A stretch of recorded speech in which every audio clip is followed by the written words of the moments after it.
Here we are again, Mr. Max Bliss and Patrick Roddy here in southwest France. Mm-hmm. We're relaxing a little bit after the conference at the UNESCO building in Paris. Mm-hmm. And we think it's important to share some of our experiences speaking to the delegates there. Yeah. We talked to quite a lot of different climate scientists from all over the world and people related to climate change because it was transdisciplinary. Yeah. We found quite a lot of people willing to listen to what we had to say. Surprising amount. I was quite shocked. Yeah. I was in particular speaking, what comes to memory is speaking to an Indian man. He was really shocked by the pictures of chemtrails or contrails that we were showing him. When I started to discuss the history of weather modification, he understood a lot. He knew a lot of things had been going on. He knew about the geopolitical leverage that was put upon India and Pakistan during the Johnson administration. And when we were discussing about the likelihood of them using these covert weather and climate modification techniques developed through the 40s, 50s, 60s and 70s to actually covertly warm the planet for geopolitical reasons, he was completely in agreement. Yeah. Yeah, he really was very, very interested, wanting to know more information, and has shared his card and wants to know more. And there were different examples of people from Ethiopia. Mm-hmm. He was completely in agreement, as were people from Congo, Tanzania. Lots of these nations have been exploited over the years, and they are aware of different corporate takeovers and the domination of these colonial masters.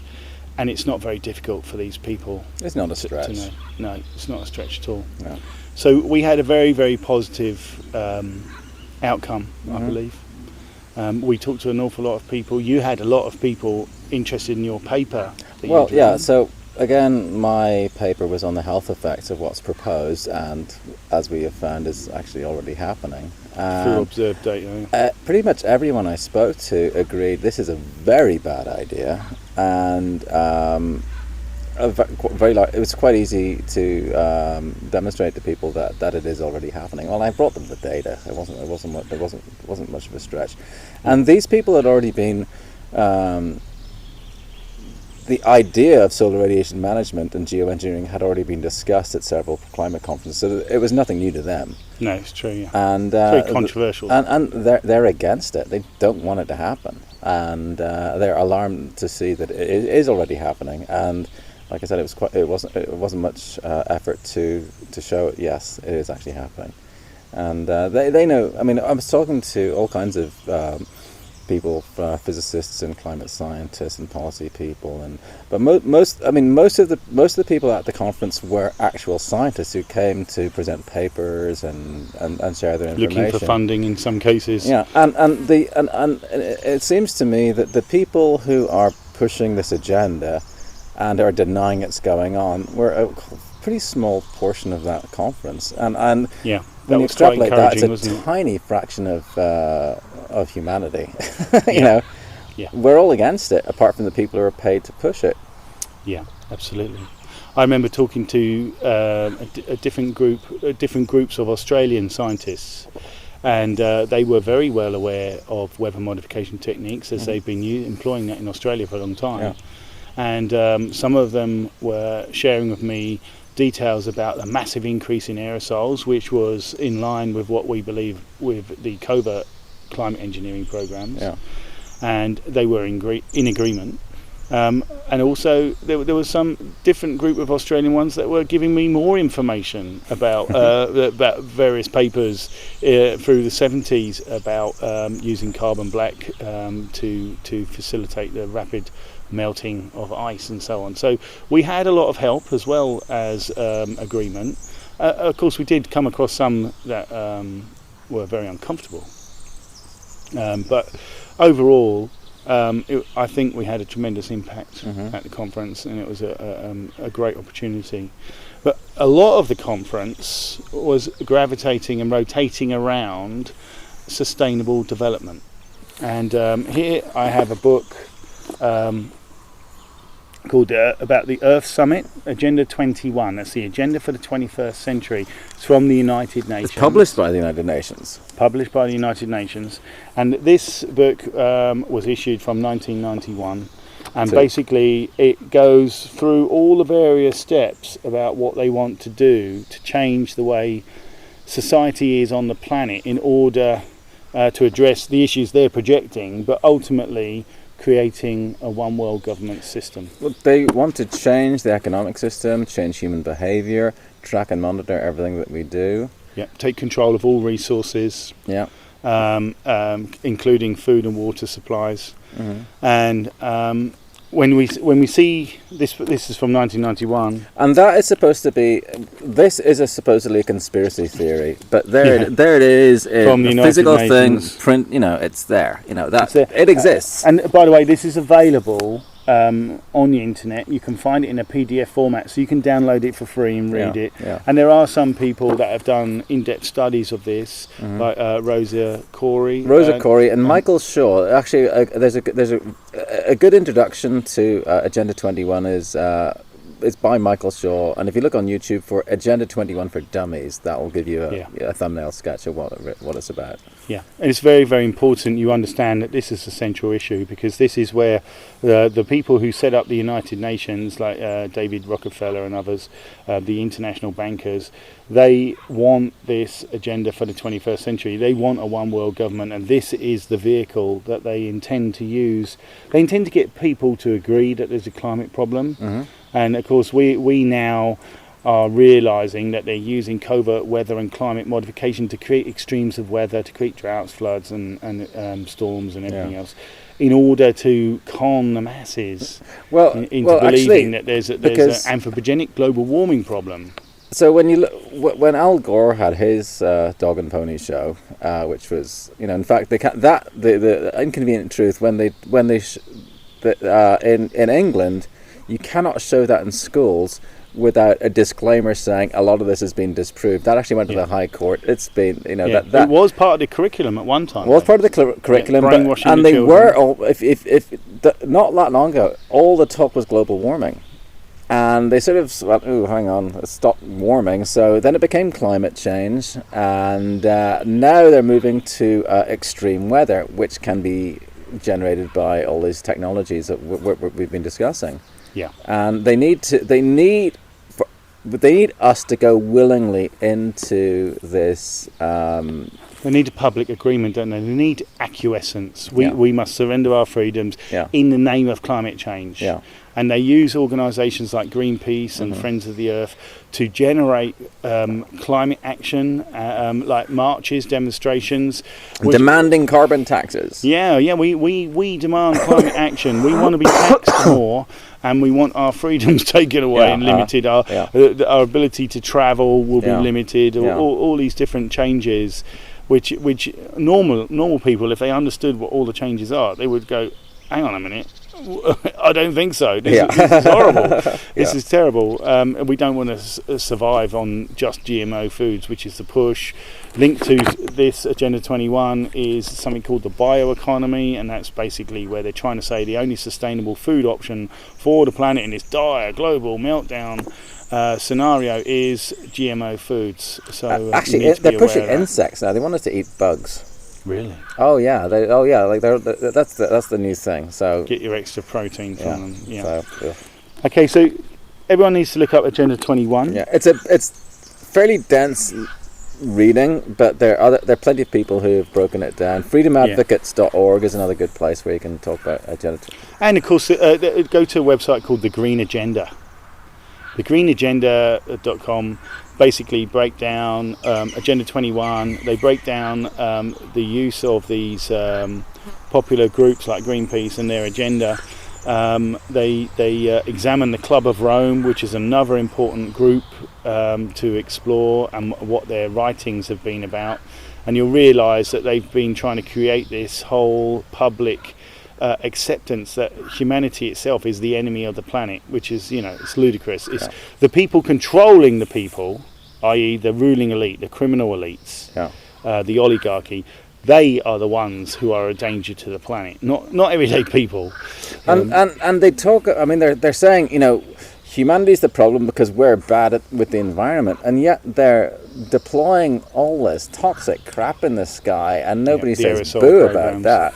And they're the ones responsible for industry and the way that the public have changed their patterns of behaviour, i.e. the use of plastic for packaging and foods and so on. Even the supermarket system, where you've got huge amounts of food being transported all around the world. You can buy apples from New Zealand in Britain, where they grow apples anyway, right across the whole planet. All this type of logistical domination that's been set up by these massive corporations for food supply. We could plant fruit trees along roads. Exactly. Yeah. That was. This is one of my theories. I'd love everyone to think about. Plant food everywhere. Wherever you've got roads and and tracks. Plant fruit and nut trees and any other food-bearing plants along every single track. And France alone would probably feed the world just with all the tracks they've got. And basically, this could be adopted. You'd have wonderful scenarios where the children would be planting the trees, be custodians of those trees, and of course, you'd have the benefits of all the harvests. It's really need to rethink the way our planet is operating. We live in a corporate world, and we could move to a cooperate world, where basically we can plant food along all the different roads and tracks and public spaces. There will be a surplus of food in no time at all. It's just a case of management, and at the moment, the way our planet is managed is for the benefit of the ruling criminal elites. And it's managed like a farm. We're like a country is a tax farm, effectively. Yes, absolutely, of course. Yeah. We're still living in serfdom, really. Except we have this idea that we're free. Yeah, we are free-range slaves. Yeah, we all have to pay taxes. We all have to pay the increasing cost of privatised utilities that were once in public ownership, where the costs triple. There's all kinds of. The cost of living has been deliberately increased. The security of our jobs has been taken away. We've had a deindustrialisation of the West. We've had an austerity program forced upon us so that we're at our weakest stage, dependent on the state, so that the state can bring in all these massive changes to society, and they'll have as little resistance as possible, because they've developed these long-term austerity plans. Yeah, keep us busy, keep us under stress. Fear, living in fear all the time. Will there be a war? Will there be an economic crisis? That's the thing. Yeah, all these different. That's something we should discuss. A lot of people who wake up to the spraying or whatever issue it is, vaccines. There's many of them. Often get drawn to. Sites or spokesmen who say a lot of the things. This is happening and this is happening and this is happening, but it's delivered in a the underlying message is it's alarmist. And if the information is good, but if the net effect is you're paralyzed with fear, you're not going to be any good. You'll be informed, but you won't be able to do anything. You'll be thinking of heading off to the hills and storing for the Armageddon. I don't think there is going to be. That's part of the tactic, actually, to neutralise people by having them living in fear. You have to realise that the real dominant minority who are running the show and pulling all the strings, they're actually a very small minority. Very small. They've set up a system, a compartmentalised system, where many people are operating within that system and not aware of the bigger picture. So they might be a part of implementing all these far-reaching plans, but they might not be aware of the bigger picture, the slavery around the corner, the transhumanism with technology inside our bodies, and the full spectrum monitoring, surveillance of every activity we do. They are not really aware of the bigger picture. So everyone has an obligation, as you wake up, to do as much as you can to contest what's going on and to challenge the establishment, and to even try to wake up those in the establishment who are compartmentalised, because you will find most of them are decent people. Most of them, yeah. They think, of course people. We should, Well, they believe the propaganda from Agenda 21. We've got. Well, I used to believe it. Yeah, so did I. Yeah. So did I, because I was buying literature about the state of the planet because I love the planet. I'm concerned about the environment. Yeah. We're environmentalists. We are, really. We are environmentalists, and basically we've been trying to understand what's been going on, and what we have learnt is that our environment is being manipulated, not through our everyday actions, but by the ruling criminal elite who have a huge agenda to take over the world. And that the climate change is their vehicle to get everyone to accept all these far-reaching changes that no one would accept ordinarily, because it means a vast change in the way we live, removing our freedoms even more. We'll move our status from free-range slaves to penned-in slaves. Yeah, and a lot of people were like, oh, well, that they couldn't do something that would deliberately harm people. Well, look through history, every single war harmed people, and they did those. Yeah. So why don't forget not? Who starts the wars? Wars are still going on today. Who benefits from the wars? It's not the people. We know now, like Vietnam, the Gulf of Tonkin was a complete false flag. We know even the Spanish War of America, that was a false flag. The Maine blowing up. Yeah. We know the Lusitania thing in the First World War, that was all false flag. It was sent into an area where it would be sunk. We know that basically every single war, weapons of mass destruction in Iraq, we know that's a farcical lie. And but in 20 years, the official story was, oh yes, Saddam was doing it, and it'll when people unfortunately people don't have much of a sense of history. They're being constantly reminded that propaganda's rolling propaganda, constantly changing our understanding, reinforcing their false view of what's really happening. With the Iraq War. In 1991, Iraq was Saddam Hussein was put in place by the Allies anyway, by America, by Britain, and he was used to have wars against Iran because Iran was still not totally under control, and he wanted their oil. Now Saddam thought he was one of the members of the club. And basically, when Kuwait was using technology from America to drill at angles under the border to steal Iraq's oil, so they were actually breaking the treaties of their boundaries, their border treaties. Saddam Hussein sent one of his envoys to talk with Madeleine Albright, and at that meeting. They voiced their concerns about Kuwait stealing their oil, and they wanted to take action, but they went cap in hand and asked permission.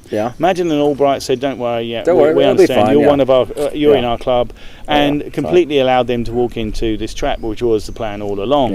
Now, the amount of bombing that went on in Iraq meant that they had a massive loss of life because they were using microwave technology to alter human behaviour, which is similar to HARP. Which is why all these the soldiers were like all surrendering. Exactly. They were filled with fear, and they all surrendered. Now that left George Bush Senior with a very, very serious problem in his hands because he couldn't let the world know that they were using this mind control technique, mass mind control, by putting all the fear into people using microwaves at a certain frequency that would affect the brain. Now this has been documented. This is not conspiracy theory. This has now been documented, and books have been written to expose this. What happened was he sent these unarmed surrendered troops, over 100,000 of them, back to Basra. Then whilst they were on the highway back to Basra from Kuwait, they basically began a firebomb assault that murdered 100,000 unarmed surrendered troops, which is, of course, against the Geneva Convention and against all laws of war. This is a really, really horrific war crime. Not only did they trick them into war, is just the way they do business. So George Bush murdered 100,000 people and on Death Highway, the road to Basra. But we digress. Interestingly, about 1991 and the oil burning, the oil wells, that had a huge effect on the climate, and which is blamed on Mount Pinatubo. Actually, let's pick that up. I got to do a quick break here.